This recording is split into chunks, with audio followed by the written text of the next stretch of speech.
We're so lucky in Utah to have these federal public lands. The Red Rock country makes us the envy of the nation, if not the world. The U.S. Supreme Court rejected Utah's petition in a lawsuit staking claim to millions of acres of public lands in the state. I'm Jenna Bree with Fox 13 News. State leaders and local advocates for public lands shared their reactions.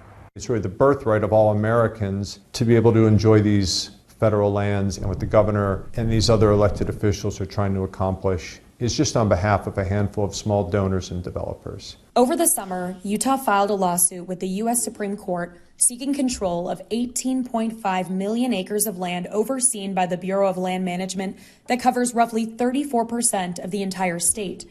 On Monday, the Supreme Court denied it. It was never Utah land in the first instance. These are federal public lands managed on behalf of Utahns and all Americans by the federal government. Steve Block with Southern Utah Wilderness Alliance says when Utah joined the Union in 1896, the bargain was the state had to forever disclaim its interest in federal public lands.